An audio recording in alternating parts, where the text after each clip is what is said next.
Hi అండి. Welcome to tasty food. Tasty ఫుడ్‌లో ఇవాల్టి రెసిపీ చికెన్ ఫ్రై. చికెన్ ఫ్రైని చాలా ఈజీగా, సింపుల్‌గా ప్రిపేర్ చేసుకోవచ్చు. చాలా టేస్టీగా ఉంటుంది. మరి ఈ రెసిపీని ఎలా ప్రిపేర్ చేసుకోవాలో చూద్దాం. రెసిపీ స్టార్ట్ చేసే ముందు మన ఛానల్ ఎవరైనా ఫస్ట్ టైం చూసినట్టయితే సబ్స్క్రైబ్ చేసుకొని పక్కనే ఉన్న బెల్ ఐకాన్‌ని క్లిక్ చేయండి. దీనికోసం స్టవ్ మీద ఒక కడాయి పెట్టుకొని అందులో 3 టేబుల్ స్పూన్ల ఆయిల్‌ని వేసుకోవాలి. ఆయిల్ కాస్త హీట్ అయ్యాక మంటని మీడియం ఫ్లేమ్‌లో పెట్టుకొని దీంట్లో లవంగాలు, చెక్క, జాపత్రి, కట్ చేసుకొని పెట్టుకున్న 2 పచ్చిమిర్చి, కట్ చేసుకొని పెట్టుకున్న 2 మీడియం సైజ్ ఆనియన్స్‌ని ఇందులోకి యాడ్ చేసుకోవాలి. ఇప్పుడు వీటిని ఒక 2 నిమిషాల పాటు ఫ్రై చేసుకోవాలి. ఆనియన్స్ ఇలా కాస్త ఫ్రై అయిన తర్వాత ఇప్పుడు దీంట్లోకి 1 టేబుల్ స్పూన్ అల్లం వెల్లుల్లి పేస్ట్, హాఫ్ టేబుల్ స్పూన్ పసుపు వేసుకొని అంతా కలిసేలాగా కలుపుకోవాలి.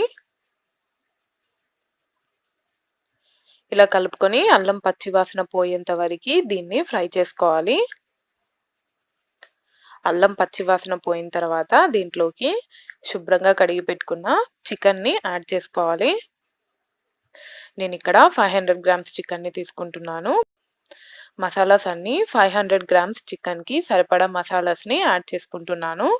మీరు ఒకవేళ ఎక్కువ క్వాంటిటీలో చికెన్‌ని తీసుకుంటే ఎక్కువ మసాలాస్‌ని యాడ్ చేసుకోండి. ఇప్పుడు ఇదంతా కలిసేలాగా బాగా కలుపుకోవాలి. ఇలా కలుపుకున్న తర్వాత మూత పెట్టి 5 నిమిషాల పాటు మీడియం ఫ్లేమ్ మీదనే చికెన్‌ని ఉడికించుకోవాలి. 5 నిమిషాల తర్వాత ఇప్పుడు దీంట్లోకి 2 టేబుల్ స్పూన్ల కారం, 1 టేబుల్ స్పూన్ ధనియాల పొడి, రుచికి సరిపడినంత సాల్ట్‌ని యాడ్ చేసుకొని కారం, ఉప్పు చికెన్‌కి పట్టేలాగా బాగా కలుపుకోవాలి. చికెన్‌లో కాస్త కారం ఎక్కువగా వేసుకుంటేనే బావుంటుంది. ఇలా కలుపుకున్న తర్వాత మూత పెట్టుకొని మరో 5 నిమిషాల పాటు చికెన్‌ని ఉడికించుకోవాలి. ఇలా మూత పెట్టుకోవడం వల్ల చికెన్ తొందరగా ఉడుకుతుంది.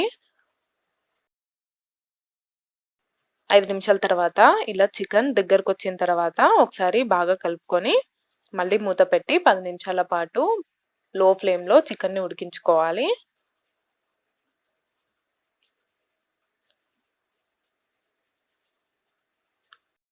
ఇప్పుడు దీంట్లోకి half table spoon garam masala, cut చేసుకొని పెట్టుకున్న కొత్తిమీరను వేసుకొని అంతా కలిసేలాగా మిక్స్ చేసుకొని స్టవ్ ఆఫ్ చేసుకోవాలి.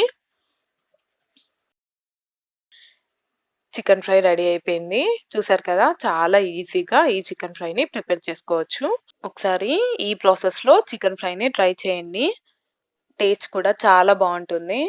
చూస్తుంటూనే నోరూరుతుంది గదా! మరి ఈ చికెన్ ఫ్రైని మీరు కూడా తప్పకుండా ట్రై చేయండి. మీకెలా కుదిరిందో నాకు కామెంట్ చేయండి. మీకు ఈ రెసిపీ నచ్చినట్టయితే లైక్ చేయండి, షేర్ చేయండి. టేస్టీ ఫుడ్ ఛానల్‌ని సబ్స్క్రైబ్ చేసుకొని పక్కనే ఉన్న బెల్ ఐకాన్‌ని క్లిక్ చేయండి. Thanks for watching.